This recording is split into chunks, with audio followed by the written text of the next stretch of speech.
President Yoweri Kaguta Museveni olunaku olwaleero aliko obugaali mu maanyi ga kifuba bwasiibudde era nga buno butwaliddwa buweebwe bassentebe ab'ekibiina ky'NRM ku mitendera egy'ebyalo era nga buno bugenda kuyambako nnyo bassentebe bano okutambula mu byalo byabwe nga bakumaakuma bannakibiina ky'NRM ku nsonga ez'enjawulo wakati nga beetekeratekera okulonda okwawabunna okw'omwaka 2021. President Yoweri Kaguta Museveni agamba nti obugaali buno bugenda kuyamba nnyo kinene ddala eri bannakibiina ky'NRM wakati mu nteekateeka zonna ezitambula wano mu ggwanga era nga agamba nti balina n'enteekateeka ez'enjawulo ez'okulaba nga bakwata pikipiki zino bagenda ziwa bassentebe aba LC eyokusatu bannakibiina ky'NRM ko n'okufunayo emmotoka era nga nazino zigenda kuweebwa bassentebe aba LC eyokutaano okwetolwa Uganda yonna. President Yoweri Kaguta Museveni agamba nti kyo kigenda kwanguyira nnyo naddala bassentebe ab'ebyalo ku byalo byabwe eyo okukironga obugaali buno ne balyoka bavuga nju ku nju obaolyawo n'okutambula ne batambula nju ku nju nga bategeeza bannakibiina ky'NRM ensonga zonna nga bwe zitambula mu ggwanga ko n'ebyo ebiri munda okuva mu kibiina ky'NRM nga bwe kitambula. Enteekateeka eno Pulezidenti agamba tegenda kwanguya nnyo egenda kwanguyiriza nnyo emirimu wakati mu bannakibiina ky'NRM era buli nsonga yonna egenda kubanga etambulira ddala bulungi nnyo. Bino byonna nga byogeddwa Rafael Magezi bw'abadde ng'alambika ensonga zino eri obugaali buno nga tebusibulwa olunaku olwaleero.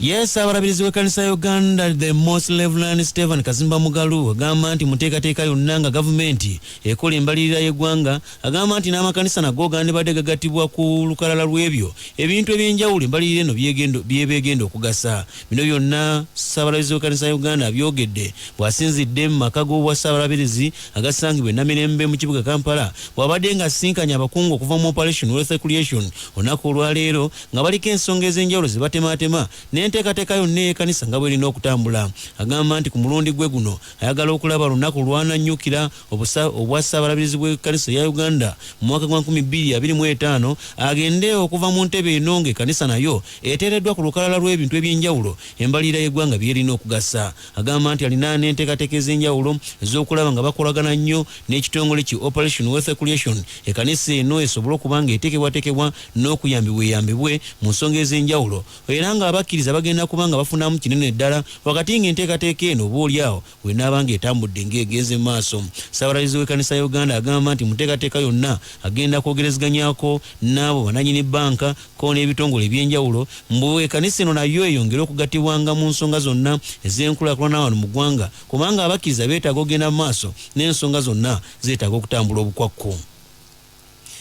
Yes, ntebe w'akakiiko akavunaanyizibwa ku by'okulonda okuva mu kibiina ky'FDC Tuterebuka Bamwenda olunaku olwaleero yeebazizza nnyo abakulembezeko n'abantu abawangalira mu disitulikiti y'e Mbale mu kibuga Mbale ng'agamba nti bano bateeketeeke bulungi nnyo era nga basobozesezza akalulu akabaddewo olunaku olwaleero okutambula obulungi era ne kafundikira nga n'abawanguzi babafunidde ddala.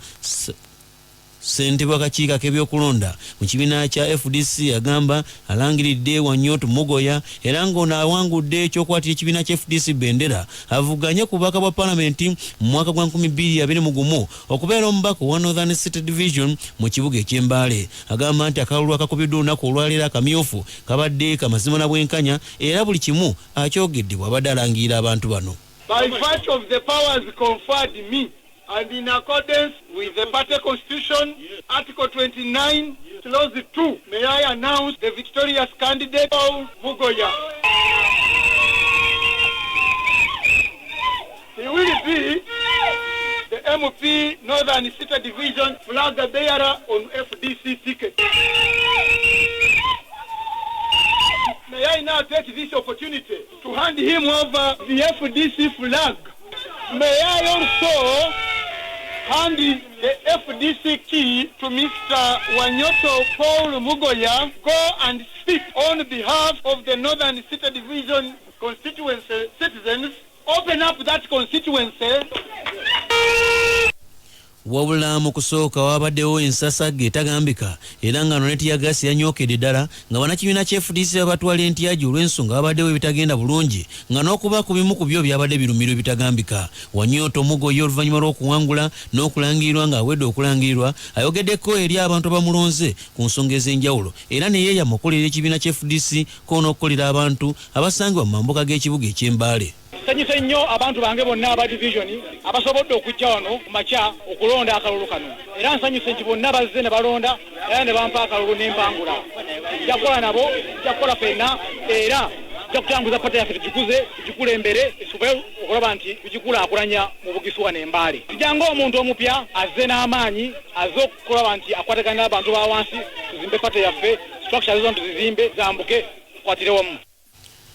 Olunaku olwaleero Uganda erangiridde abantu 66 era nga bano basangiddwa n'ekirwadde ekya COVID-19. Bano bagiddwa ku bantu 1,500 abakebeddwa oba nga balina ekirwadde ekya COVID-19 olunaku olwaleero. Guno gwe mulundi ogwokubiri mu Uganda abantu ab'engeri ng'eno okubeera abayitirivu, era ng'omulundi ogwasooka gwaliwo mu mwezi ogwokutaano. Uganda bwe yakebera n'ezuula abantu 84 era nga bano baali balina ekirwadde kya COVID-19 era nga ogwo gwali omulundi ogusoose, guno gwe mulundi ogwokubiri. Sinziira ku minisitule evunaanyizibwa ku byobulamu wano olunaku olwaleero erangiridde negamba nti abantu 30 ku bano basangiddwa mu kibuga Kampala nga balina ekirwadde kya COVID-19, kyokka ate abantu 7 bo basangiddwa mu bitundu eby'Ewakiso, 6 babajje mu disitulikiti ya Namisindwa, era nga eno disitulikiti yasooka okulangirwa mu Uganda nga bwe yasangibwamu omuntu yasookera ddala okufa ekirwadde ekya COVID-19. Olunaku olwaleero abantu 11 ate abalala bano be batabaganyeko n'abo abasangidwa n'ekirwadde kya COVID-19 bano bagiddwa mu bitundu gamba nga Kampala, Namisindwa, Kone mu disitulikiti ne Nakaseke. Olunaku olwaleero Kampala erangiriddwa kusinziira ku minisitule evunaanyizibwa ku byobulamu mbu abantu balina okutambula nga batta ku bigere olw'ensonga nti ekirwadde kino kyeyongedde nnyo mu kibuga Kampala, era buli muntu yenna alina okutambula nga taddeko akakookolo ku mumwa, okunaaba engalo n'okugobera ebiragiro byonna ebyateekebwa minisitule evunaanyizibwa ku byobulamu okwewala okwongera okusaasanya ekirwadde kino. Gye buvuddeko waliwo akeedi 2 zino zaatekebwako zaggalwawo ko naddala mu nzigalo ey'ekiseera nga kuno kuliko akeedi ya Namagandako ne akeedi ya Galiraaya. Mbeera efaanaganako bwetyo mweyongera okunyweza ebiragiro byonna bannayuganda okuteekako obukookolo mbeera ey'okwekuuma ekirwadde kino kubanga kyo kizze kimazeeko. Omulabirizi w'emukono anenyezza nnyo gavumenti olw'okulemererwa okufaayo ennyo naddala eri abantu baayo mu nsonga ez'enjawulo wakati nga obugugulano bugenda mu maaso. Gamba ng'ensonga ezeekuusa ku by'ettaka ko n'okutulugunya abantu ebitagambika naddala mu biseera bino. Bw'abadde ng'akulembeddemu okusaba okubaawo buli lwa Sande ku kitebe eky'obulabirizi obw'emukono, kitaffe mu Katonda James William Sebagala agamba nti ebyakoleddwa ku kanisa y'Endeeba, Katonda yagadde kulaga abakulembeze ab'eggwanga lino abali mu buyinza engeri gye batafuddeeyo eri abantu baabwe abassamu obwesige n'okubalonda ne babalonda mu bukulembeze bwabwe ku nsonga ez'enjawulo. Gamba ng'obubbi obw'ettaka, okutulugunyizibwa okw'enjawulo ko n'ebintu ebiringa ebyo, era ng'agamba nti singa abakulembeze bayigira ku ebyo byonna ebyabaddewo oba oliawo eggwanga lino lyanditambula obulungi. Ekyo kyakoleddwa Katonda yagadde okulaga abali mu buyinza ti bannange temufaayo naye ensi ezikirira mu mikono gy'abantu abeenoza ebyabwe. Muwulidde mu kusaba ebizibu bingi ebitutuuseeko naye ng'olaba ate abalina obuyinza balinga abatafuddeeyo. Bano Ewaffe mu bulabirizi bw'emukono tulina ebizibu bingi. Enakanyonyi nga bwe muwulidde ekisaawe kyaffe ekya secondary kati yafuuka trading center. Abaana tebakyalina we bazannye, tebakomaawo naye kaakati n'ekya primary oli n'ava eri n'ayagala akisimemu omusingi. Bannaye tubasaba abali mu buyinza mufeeyo. E Maseke eno enkoko njeru omubuulizi waffe bamwasa omutwe nga ayagala okutwala ettaka ly'ekkanisa yeefudde nannyini lyo ayagala okulitwala. Kyanuti nakati emisango gikyali mu kooti bo baba batadda. Ennakibizzi ng'ogenda Ejjinja ennyumba ya Ssaabadiikoni ababbi b'ettaka baagikumako omuliro iwo yafaayo. Kati kamu wano ekisowera abakristaayo baffe baataka omusingi gw'ennyumba y'omubuulizi ow'amaanyi n'ava eri n'ayiwa materials n'azimbirako nyumba ye, kati mwasula ku musingi ogwasimibwa mu nyumba y'omubuulizi wali yafaayo. Kino ekyendeeba ndowooza Mukama yagadde okwongera okulaga ti temufaayo nga mulaba ekkanisa yange egwawo.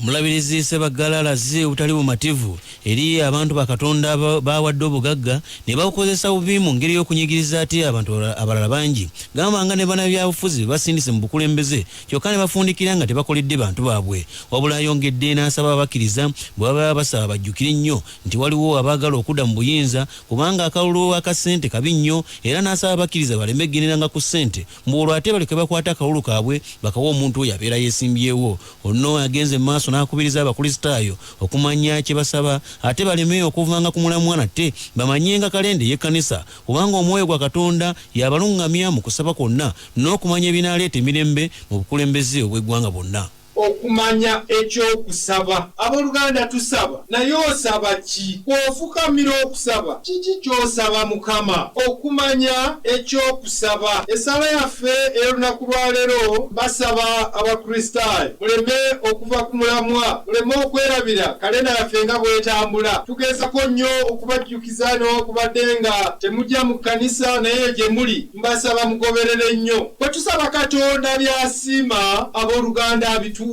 Bwe tusaba Katonda by'asiima abituwa. N'ekigambo ekyokusatu nti omwoyo wa Katonda yatubeera mu kusaba kwaffe okumanya oba yamanyi Katonda by'asiima, yamanya ebireeta emirembe mu bulamu bwaffe. Omwoyo wa Katonda yatuluŋŋamya nga tusaba. Okumu ku mulimu gw'omwoyo omutukuvu kwe kutuluŋŋamya mu kusaba kwaffe okumanya kye tulina okusaba kubanga yamanyi Katonda by'asiima, era Katonda by'asiima ebyo ebinaaleeta emirembe mu bulamu bwa. N'ebyongo birate ku mabbali ate abakulembeze mu kibuga Kampala bongedde okuwanjagira gavumenti mu biseera bino ebongere ku bungi bwa masiki ezigabibwa mu bantu olw'ensonga nti waliwo abamu ku bantu baabwe bakulembera mu byalo eyo abataafunye masiki zino era nga mu kaseera kano ntono ddala ate ng'abantu bano bonna beetaaga masiki okuzambala.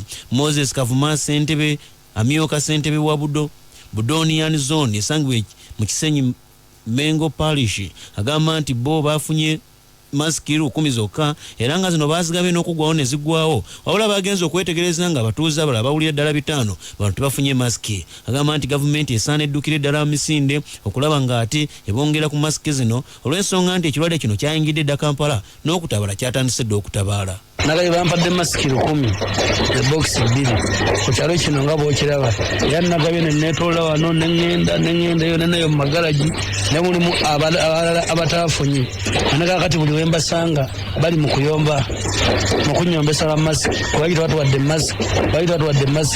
masiki lufuuse olutalo naye nga bampadde entono.